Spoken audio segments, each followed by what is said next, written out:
a putz. Now I get it.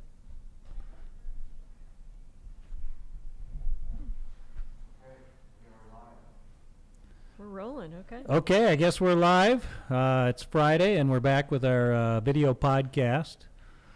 Got a special guest with us today. How you doing? It's a fall kind of day. It's a beautiful sunny day in Illinois and Iowa. The leaves are still making their way through their changes, and so it's a plaid kind of fall day. So Jelaine, if you don't know Jelaine's my wife. almost 29. Almost 29, yep. Couple weeks, 29 years. On Halloween. If you haven't heard the story, we accidentally got married on Halloween. Brad taught me how to drive a stick shift on the way up to Denmark. 14-hour drive. He promptly fell asleep, and I was stuck in fourth gear until he woke up again. So we made it. Yeah, I was stationed in Germany in the Army at the time, and we drove up to Denmark. So. Register on a Monday, got married on a Thursday, and my mom was horrified that we got married on Halloween. But we didn't know it was Halloween. We didn't know. It wasn't Halloween in our in defense, Denmark. we had no idea. They didn't celebrate it over there. No. So, anyway, it's good to be back. We don't really have a huge agenda today. Jelaine's here. A lot of drivers have been, hey, where's Jelaine? Where's Jelaine? Marty, I'm here. You got me out here again. All right. So, during we were doing when we were working from home and COVID, we were doing a lot of you probably remember we did some fireside chat type things, and Jelaine was there, and I know that you get sick of hearing from me all the time. So, Jelaine, whose business card says "the boss is boss," so. Just go straight to the top. On the Geo tab, there's a little tab that says feedback. Let me know what's going on. Let me know what kind of improvements there that we could implement. I'm happy to pass it along to the person, even if that might be Brad. So we'll get you the answer that you're looking for. Yeah, she has no problem passing along information to me. Communication is important. Yeah, well. Feedback, positive feedback. There's always room for improvement. So. By the way, I was the one who dragged our garbage can out this morning, so there's room for improvement on that today too. We still have gravel in this driveway, and oh my gosh, it wasn't pretty. All right, well, add it to the list. Yep. Add it to the list. So. What are we going to, it's, right now, it's kind of interesting. We're obviously still in the middle of COVID, and we're in a new normal, it appears. And I guess my guess would be we're going to be in this sort of environment that we are currently, at least through March would be my guess. Probably best case scenario, things start maybe getting back to some level of more normalcy, maybe in April or something like that. But so here we are. It's a new normal in some sense, and with COVID, there's been it's just been quite a roller coaster ride as we've been on it here, and we're still on it. But we initially had real high demand for our service in March, and a lot of the plants shut down, as you know, and so forth in April and May, and boy, it's booming right now. Freight is really, really, really strong, and I know that there's not many drivers here today, and I think that's because you're out there running your tails off. Business is just is really, really strong, and a lot of our customers are really not up to 100% production, but the driver pool is shrunk quite a bit, and it's making it feel like it's crazy busy out there. Hey Jan, how you doing? Jan just walked by. Poor Jan. Everyone knows Jan. Everyone knows Jan Manders, right? Hey Jan. Jan, do you want to join us for a minute? Come on up. She's pretty busy too. So. She is busy, so not only is freight really strong, but we've got a lot of activity going on with these new trucks. You know, we've been talking about them. The first one arrived during Driver Appreciation Week. I could see it out there, Black Beauty. That's I'm keeping that one and going back out there sometime soon. But Jan and her team have been in the middle of the truck swaps going on, and we've got 175 coming in this year. Jan, how's the truck swap process going? Jan/Santa right now, so. Yeah. That's what I feel like. Right. That's exactly what I feel like. The swaps are going very smoothly. The transporting stations are wonderful. So talk about the transporting stations. I guess I can see the stairs on one of them. Right? That's what you're talking about, yeah? So we had, what are those all about? Those, actually, you back your truck in, you can see him doing it right now. He's gonna back that in, and then his other truck is pulled in so they can walk across instead of going up and down, up and down. They're very excited. Greg's out there right now. He's like, he didn't even see his truck. And he's like, oh my God, this is wonderful. So Yeah, that it's was really cool. We built one of these up here in Dubuque, and I believe, did we build one in Monmouth yet as well? We have 2 here and 1 in Monmouth. We're going to start swapping in Monmouth next week. Oh, we built the second one up here. Yeah, Okay. very nice. Oh, I see it over there. Very cool. Yep. Well, a lot safer too. That's like especially when you're holding a bunch of stuff, you're going in and out of the truck and then back up. That's a safety hazard. So this is great. And Yeah. they're not wore out and tired at the end of the day because this is a lot of work. Oh, that's for good. them. Then they can Yeah. get out and haul some freight. That's right. Yeah, instead of, yeah. I got a nice voice message yesterday from Deborah Kimbrell. So the Kimbrells have been here with Hirschbach for a long time, and great operators. But they upgraded and swapped this week, and they love the new truck, and they also enjoyed that new deal. What do you call it? What is it again? I call it a changing station, but it's transporting station. A changing station. That's what. Doesn't sound. That's like what you do with a baby, Yeah, I I think, know. isn't it? I got corrected this morning. I'm like, the changing station. I walk them out there to show them. So Okay, yes, what's yeah. the official word again? What is it now? Transporting station. Transporting station, okay. But it's pretty cool. If you haven't seen it, basically, it's a platform that you can walk from your old truck and transfer your things right across to your new truck, basically, with stairs that go up to get up there. It's Yep. really cool. So what sort of feedback you've been getting on the new trucks, Jan? They're ecstatic. They love them. They love them. It's such an exciting time right now to come in and just see everybody smile, and they're getting it done quickly. They want to get going.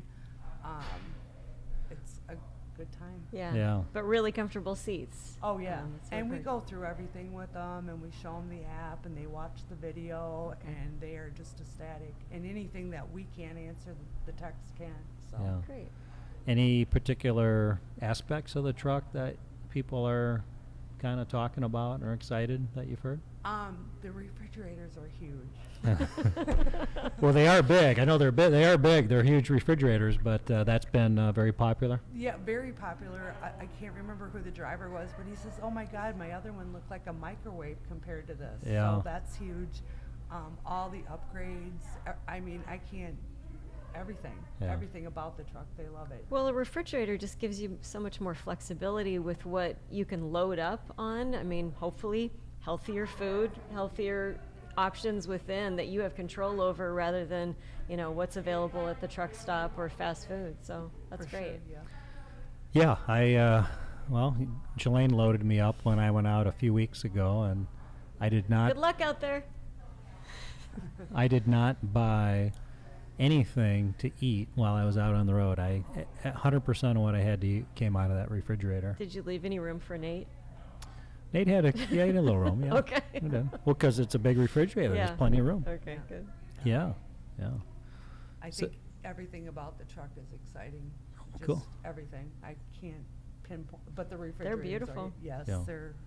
How about different colors? Anyone enjoying different colors besides orange? I mean, I guess I've learned that not everyone likes orange as much as I do. What?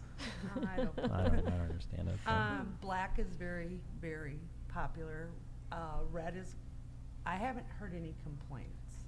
Yeah. Let me say, I mean, everything that we've assigned, they've asked what color, so they've actually chose their color. That's cool. Mhm. But black is probably Yeah, the the most silver's beautiful too. It's Yeah. got really nice shadows. I'm going to be painting this afternoon, so I'm already kind of in, looking at those shadows. I think the truck that's going to be the subject of the next Christmas card or holiday card is going to be orange, though. So Cool. Cool. Well, Jan, I know you're really busy. We've got the new trucks coming in. I can tell you that retention levels have really improved dramatically. We're seeing some really high retention rates / low turnover. And that's at a time when the industry actually turnover rates are going up. And so over the last couple months, we've seen a massive reduction in turnover rates, which is great. Seems to be coinciding with new trucks and more pay. Yes. I'm sure it's completely coincidental. Yeah. So a lot of good things that are going on. And even though I think this is, kind of the new normal as far as what's happening, the state we're in with COVID and so forth, I really see that the rest of this year and next year is going to be very good for trucking, very good for Hirschbach, and for everyone that's a part of it. Anytime that our services have been in high demand, I go back to 2014 and 15. That was a time period that our services were in real high demand. Those were really exciting times. Second half of 17 and 2018 was a recent time period where our services were in a real high demand, and that was a real fun time period. And now we've kind of started a new time period of high demand, and so I think we got a good run here ahead of us for the rest of this year and next year. It looks like, even though we're in the middle of this COVID thing, I think it's going to be some tremendous opportunities for everyone here. Yep, we're very excited.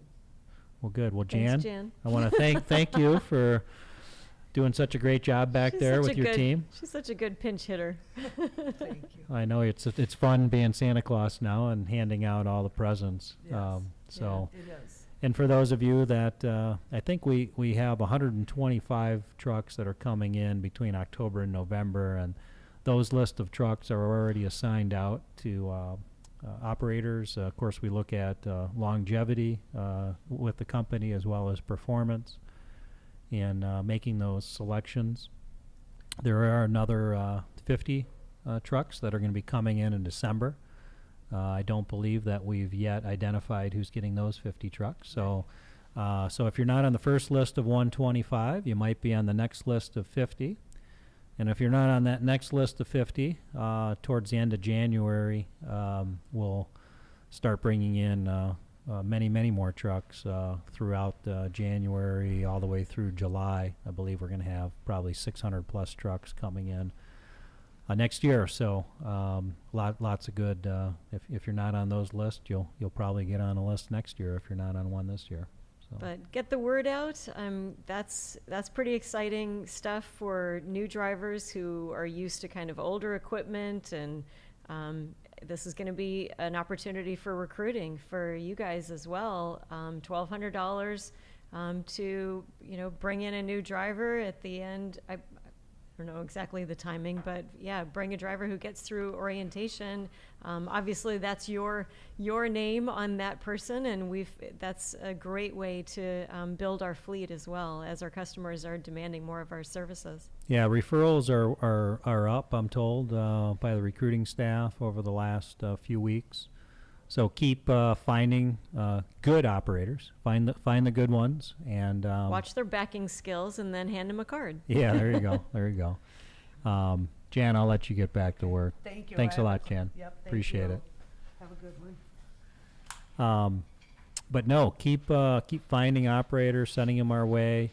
It's unique in that oftentimes with our customers, particularly in these high demand periods, providing them more capacity, being able to haul more of their loads, gives us an opportunity in many cases to actually receive higher rates than what we have now by offering them, more service, more capacity when they need it. So please continue to send good operators to us, and with that, we're also, I think I may have mentioned previously, I know last week I mentioned we've got some new dedicated fleets that are starting up. We've got some existing fleets that are growing, like Michigan Water. And we're going to be starting a new program, a new relocation program for people to move into certain cities. We just identified this week 6 of our existing fleets that we're going to start this relocation program with. And we'll make those fleets available to all of you in the cities that they're located. And if anyone's interested in relocating to one of these cities and, getting into one of these dedicated fleets, we're going to have a relocation program for you and your family.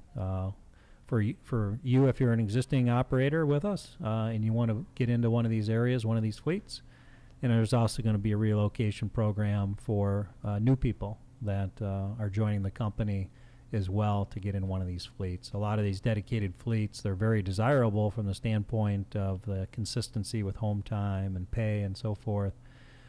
And so forth, but it's a lot of them have a very, very small geographic footprint of where they operate in. So we believe that starting this relocation program is going to allow us to attract some more operators for some of these fleets that are areas where it's tough to find enough. And that obviously gets you home even more regularly when you live closer to those areas. It allows us to route you home more often than you even could before. So it's exciting. Yeah. Well, our audience, I would ask our audience if they had any questions, but if the camera was looking out, our audience is... we can just see a lot of really pretty, shiny, clean trucks out there. Yeah. They look pretty cool. I did drive my motorcycle in today. It's staring at us out there and It's front of not a building. It's not in the sun. It's not as shiny or pretty. I feel better with him in a truck than on the motorcycle, but it is a nice fall day for it, so I guess. It is a little chilly, actually. I didn't put the windshield on it, so getting beat up a little bit there. A little chilly, but... keeps him going pretty slow. Yeah, that's true. Well, it seems like we're running out of material today. What else you got? That's all I got. I'm going to go paint. I'm going to check and see if any drivers have some suggestions for me on my email, and see if there's any burning questions or things that you see out there that you can offer up to improve, and then I'm going to go hit the studio. Okay, and I'll conclude with really just a safety type of message here, and please everyone, operate safely. The rules and regulations are there, and we need to follow them, and those are the minimum standards out there. But please, please, please listen to your bodies, and if your logbook says you got hours and your body says that you don't, pull over and take a nap. The new hours of service, Maybe go into that a little bit. yeah, the new hours of service give you a lot more flexibility than what we had previously. The new split sleeper berth, it was 8 and 2. Now you can go up to 7 and 3, and that's nice in itself that you're able to have a little bit more flexibility on splitting it. But the bigger positive associated with the new split sleeper berth rules are that you can now stop your 14-hour clock when you are taking your short break. And I'll give you a couple scenarios, being out there on the road myself and having to deal with a lot of the same situations that you have. And if you listen to last week's podcast, Ken Yates was up here. And Ken Yates was talking about, some of the things to, be successful. And one of the things he had talked about was, if you got a load, go to the receiver. So I'll give you an example. Say you're delivering somewhere at 7 o'clock in the morning, you got an appointment, and you're able to get there at, 10 o'clock at night. And so go to the receiver and see if they'll allow you to park on their property, right? And if they say, no, you can't park on your property, then sort of the game that, is being played today is, okay, well, I can't, now I can PC. So I PC from the receiver to the truck stop. Say that truck stop was 20 miles in the direction that you just came from. Let's use that as a scenario. So now you went there. No, you can't park there. You PC to the truck stop, and now you can PC back to the receiver in the morning. And of course, the reason why people do that is they don't want their 14-hour clock to start, because once it starts, it can't stop, or at least those were the old rules. So now what you can do is you can say you stop at that same truck stop, and now you've saved yourself 40 miles because you didn't drive to the receiver and drive back. You've saved yourself 40 miles and, an hour and a half of time or whatever. And you can sit there, okay, so you wake up in the morning, say you leave out at, whatever, 5:30 for your 7 o'clock appointment, and you pull in, and now you're there and you're getting unloaded for, let's say it takes 3 hours. Well, you could make that your short break and stop your 14-hour clock. And, you still got, your 11 hours to drive, and maybe used a half an hour of it driving over there. And you used a half an hour of your 14-hour rule. And so you can take a nap, you can stay there and be on site and stop your clock and then keep driving. And then when you take your long break, you could cut it down. In this case, if it was 3 hours on your short break, you can cut your long break's got to be a minimum of 7 hours. So, I don't know about the rest of you, but, I can't sleep for 10 hours. No, you definitely can't. So, I think whether it's a 7-hour break, an 8-hour break, 9-hour break on your long, whatever you need, you've got that flexibility. So I really think that this new split sleeper berth, personally, I would use it all the time with the flexibility that it gives you out there. And I believe it's a huge safety benefit as well. I gave you that example that I used, a receiver. I'll give you another one. I grew up in Chicago, and, the traffic in Chicago can be horrendous, right? So, let's say you're picking up a load out of Iowa and you're heading over to, you got a load for one of our customers going out to the East Coast, and you're going through Chicago. And, let's say it's 4 o'clock in the afternoon and 5 o'clock, whatever. It's just a disaster traffic-wise. I believe with that 14-hour clock, when you can never turn it off, that a lot of drivers drove when they were tired because, the clock was ticking. And now, you can pull over. Let's say you say, I don't want to fight the traffic. I'll just pull over. I'll take a 3-hour break, what have you, 4-hour break, whatever you want. Stop my 14-hour clock, get refreshed, take a nap, and then leave out when, the traffic has died down. I think these are some really nice, there's a couple examples that come to my mind on how you can use the new hours of service to give yourself a lot more flexibility in being able to conserve your hours, but also be safer and take breaks when you're, when your body tells you should. You got anything to add to that, Glenn? No, that's not my forte. No, some good. So I really think there's some good things there for sure. We'll be. I know that Brian and Rob are working on with the safety team. They're working on some training in regards to the new hours of service. So you're all going to receive some formal training and on that, and but some really good stuff there. And what I would conclude with as it relates to safety, as long as we're staying on this topic, is that, please commit yourself to operating safely. And when I was out there, I saw a lot of unsafe practices by a lot of other truck drivers. Don't be one of those people. Don't give yourself a bad name. Don't put yourself into a bad situation where, you might hurt yourself or hurt someone else. And operate safely out there. I think going a couple miles slower than the flow of traffic is a great practice, right? So you can let the traffic go by, relax, enjoy the ride, and as people are pulling ahead of you, or and if someone cuts in front of you or whatever the case may be, and they just kind of keep going by. I think do that. I saw too many truck drivers out there in too much of a hurry.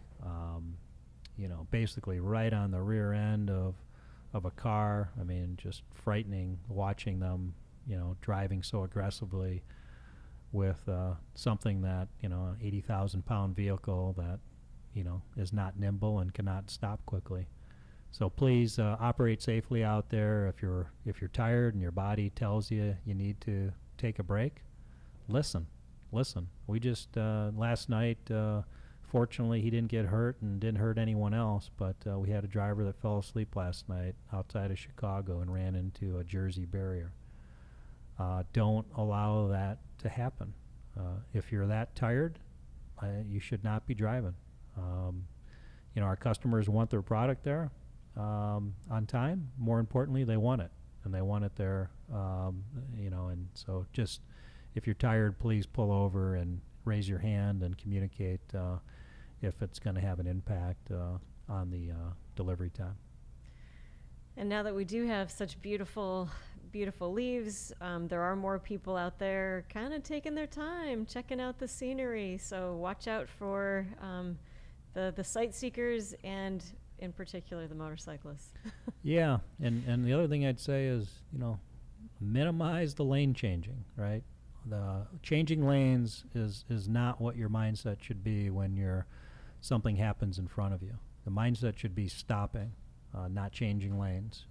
You cannot change quickly in a tractor trailer and do it safely, with how long that is, and the risk of sideswiping someone, which we had one of those earlier this week. We had someone change lanes and sideswipe.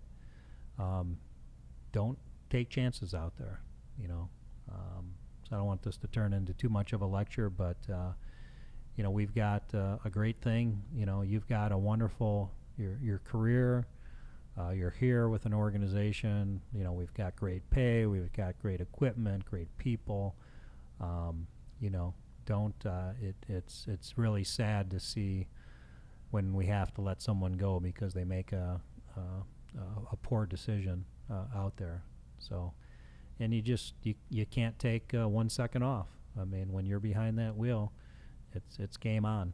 Every second you're behind there, and that's the mentality you got to have. Don't let boredom creep in, and take it very seriously out there. I know that I'm preaching to the choir here for the vast majority of our incredible professional operators, and